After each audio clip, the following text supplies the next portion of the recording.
बाईकवर सवारी सुरूच होती। जम्मूपासून अथकपणे फिरत राहिलेली ही चाकं एक एक गावं पाठी टाकत कारगिलला जवळ करत होती। जम्मू ते श्रीनगर आणि त्यानंतर श्रीनगर ते कारगिल।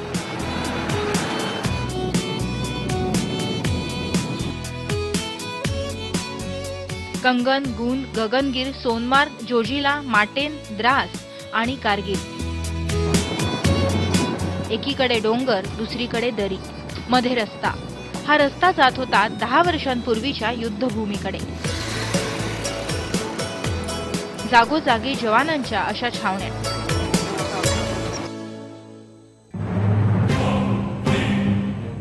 द्रास, टायगर हिल, जवानांच्या शौर्याची ही वीरगाथा। द्रासचं war memorial. Dras, Tiger Hill, Tololing या भागामध्ये जे अधिकारी आणि जवान शहीद झाले होते, या शहीदांना श्रद्धांजली देण्याकरता द्रास वॉर मेमोरियल बनवण्यात आलं आहे। या अधिकारी आणि जवानांची स्मृती आपल्या स्मरणात कायम राहावी याकरताच या सर्व अधिकारी आणि जवानांची पूर्ण नावं, त्यांचे रेजिमेंट यांची सगळी माहिती देण्यात आलेली आहे। एकंदर 1091 जवान या ठिकाणी शहीद झाले होते। या वीरांना प्रथम श्रद्धांजली वाहण्यात आली आणि नंतर सुरू झाली त्यांच्या शौर्याची गाथा। वीरांची ही कहाणी वीरांच्या तोंडूनच ऐकली पाहिजे। इस समय जहां आप खड़े हैं, यहां से आप 3-4 पहाड़ियों को अपनी आंखों से देख सकते हैं जहां पर ऑन ग्राउंड्स पर फाइट्स लड़ी गई है। तो यहां से जो दिखाई देने वाली पहाड़ियां इस प्रकार से हैं।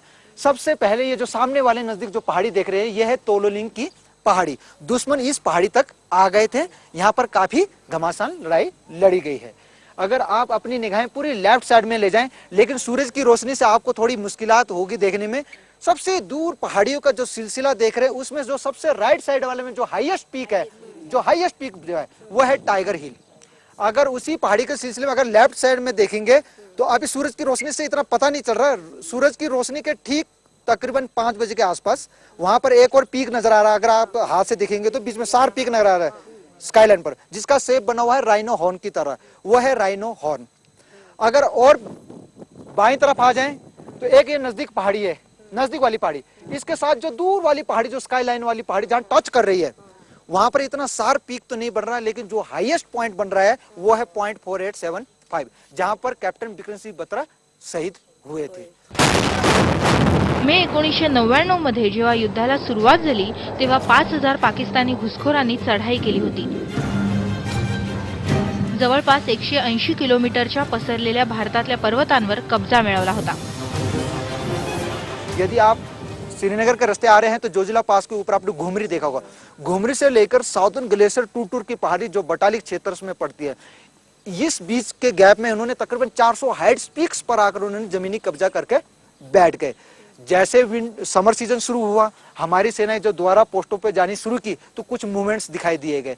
जब उन मूवमेंट्स का जब गहराई से पता किया तो पता चला कि दुश्मन जो है हमारे जमीन पर आकर जमीनी कब्जा करके बैठ गए हैं। तो अपनी खोई हुई जमीन द्वारा पाने के लिए जो हमने जो लड़ाई लड़ी है वो है 99 का। द्रास बटालिक पासून 150 किलोमीटर आहे आणि तिथेही गोळीबार सुरू झाला होता। 99 के वार के समय हमारे बॉफर्स गन्स और आर्टिलरी की जितनी बड़ी बड़ी गनें थी, उनकी गन पोजीशन वहां पर थी और वो हमें वहां से फायर स्पॉट दे रहे थे। 10 वर्षांपूर्वी इथं पायवाटही नव्हती। अशा परिस्थितीत 24 किलोमीटर चढून जावं लागायचं।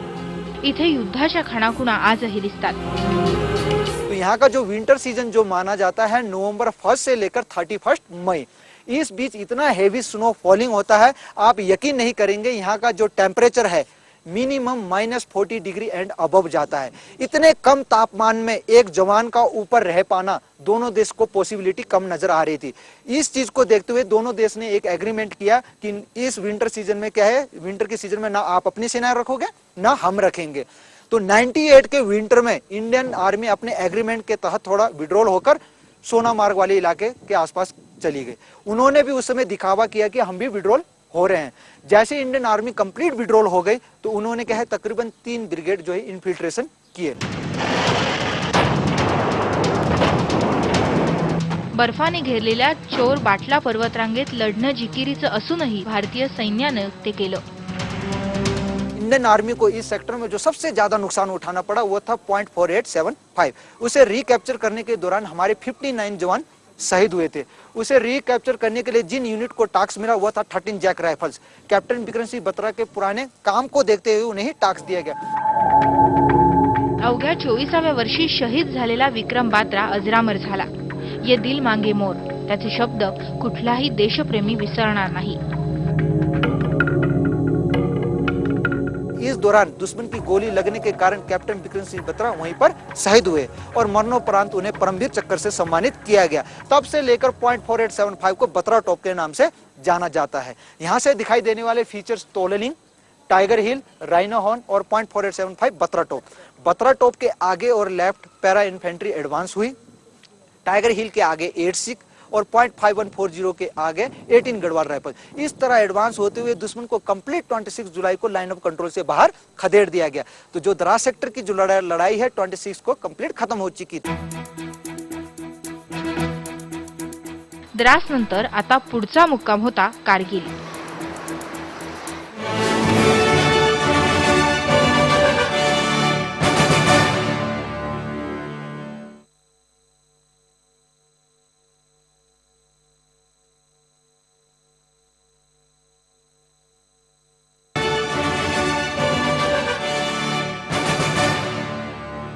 आजच्या स्वातंत्र्यदिनी महाराष्ट्रातून या देशाच्या सीमेवरती आम्ही आलोय खास तुमच्याकरता, या भागातले जवान आणि माणसं यांचा संदेश तुमच्यापर्यंत पोहोचवण्याकरता। या भागातली माणसं आणि त्यांचं खडतर आयुष्य पाहिलं की स्वातंत्र्य म्हणजे काय याचा खरा अर्थ कळतो। 10 वर्षांपूर्वी भारतीय सैन्याची कारगिल मधली कामगिरी आणि आताची कामगिरी पूर्णतः वेगळी आहे। कारगिलच्या युद्धानंतर भारतीय सैन्य इथं सद्भावना उपक्रम राबवतंय। कंधों से मिलते हैं कंधे, कदमों से कदम मिलते हैं, हम चलते हैं जब ऐसे तो दिल दुश्मन के हिलते हैं। अब तो हमें आगे बढ़ते हैं रहना। रस्ते बांधणं, पूल बांधणं, इथल्या मुलामुलींसाठी शाळा उघडणं, हेतू एकच, लोकांच्या मनात आपुलकीचा बंध तयार करणं। बढ़ते हैं रहना, अब तो हमें साथी है बस इतना ही कहना। अब मुझे बताइए आपको यहाँ पे अभी क्या दिया गया है? बैडमिंटन आप खेलते हैं यहाँ बैडमिंटन? खेलते हैं। और कौन से खेल खेलते हैं यहाँ पे आप? Kho kho, football, handball. अच्छा, इससे पहले सद्भावना की तरफ से आपको कुछ मिला है आपके स्कूल को या आपके गांव को? मिला है। क्या मिला था? लाइब्रेरी बुक थोपी नेला। अच्छा, आपने ये लाइब्रेरी बुक्स पढ़े हैं? हाँ जी हाँ। अच्छा, किस तरह के बुक्स है? यहाँ पर अमरवाड़ी के बारे में है, अदबी ज़िंदगी के बारे में है, मौलाना इकबाल के बारे में स्टोरी है। कैसे लगता है आर्मी आपको इस तरह से हेल्प करती है या ये होता है? बहुत अच्छा लगता है। काश्मीरबाबत भारताला जी दुहेरी कसरत करावी लागते ती हीच तर नाही ना? कदाचित याचं उत्तर हो आहे। त्याशिवाय का लोकांमध्ये त्याचं प्रतिबिंब दिसतं। 10 साल पहले के कारगिल में बहुत टेंशन था, हर जगह गोले ही गोले गिरते थे, हर कोई टेंशन में, लोग अपने घरों में नहीं थे, घरों से बेघर थे। जैसे मैं काक्सर का हूँ, काक्सर में कोई रहता ही नहीं था उस टाइम में, क्योंकि उसके बाद जब 10 साल के बाद जब सिचुएशन चेंज हो गया, धीरे धीरे लोग आना शुरू हो गया। उसके बाद धीरे धीरे ऑपरेशन सद्भावना ने लोगों को लाया। हिंदुस्तान में ऐसे है कि हर मजहब के लोग के लिए शांति है। हम न्यूज़ भी सुनते हैं, टीवी में सुनते हैं, आप हर जगह में देख रहा है क्या हो रहा है। लेकिन हिंदुस्तान महात्मा गांधी की उस सपने के ख्वाबों का शर्मिंदा ताबीर हो रहा है। उम्मीद है कि अगर हिंदुस्तान अगर ऐसे इसी लेवल पर चलते रहे हमारी फौज, तो आने वाले वक्त में दुनिया की बेहतरीन जमहूरियत भी है, जमहूरियत का चैंपियन करार देंगे इंशाल्लाह। अभी तो टेंशन नहीं है, माशाल्लाह हमें फौजियों की मदद से करगिल आज़ाद कर दिया।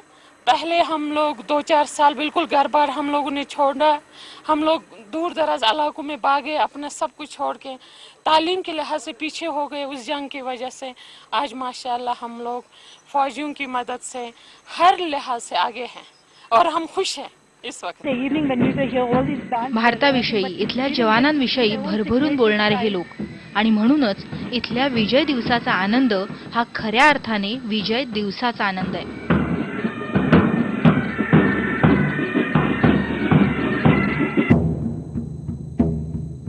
10 वर्षांपूर्वीचं कारगिल आणि आताचं कारगिल, फरक आहे तो असा.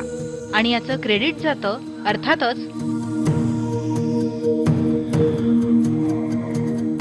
जवानांना पाहून एक वेगळंच स्फुरण चढतं. आणि त्यातही आपली गाठ एखाद्या मराठी जवानाशी पडली तर तो आनंद वेगळाच. पण मराठी असलं तरीही हिंदीतच बोलायचं हा आर्मीचा नियम. आप कहाँ से हो? मैं मुंबई से, वर्ली जिजामाता नगर. अच्छा, अब यहाँ कब से है? मैं यहाँ पे जून 2007 में आया था यहाँ पे. अभी यहाँ पे मेरा 2 साल का टेन्योर पूरा हो गया है. अभी मैं यहाँ से पोस्टिंग यहाँ पे पंजाब जलंधर में जा रहा हूँ, विलियन कोर में. आप कहाँ से है सर? मैं नासिक डिस्ट्रिक्ट से सटाना तहसील असेंबली गांव से हूँ. गांव की याद आती है? गांव की याद तो बहुत आती है, क्या करते हो फिर? लेकिन अभी यहाँ तो दिल लग जाता है वैसे.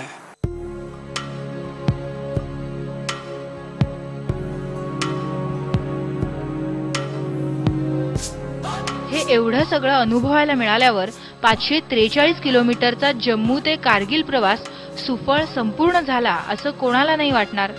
तिथून निघताना आमच्यापाशी बरंच काही होतं. कॅप्टन बात्राचा फोटो पाहिल्यावर अवचित उठलेला तो शहारा, काही रेशीम गाठी क्षण आणि मनावर कोरले गेलेले काही चेहरे, काही निरागस, काही प्रश्नार्थक, काही अल्लड आणि काही मनमोकळे.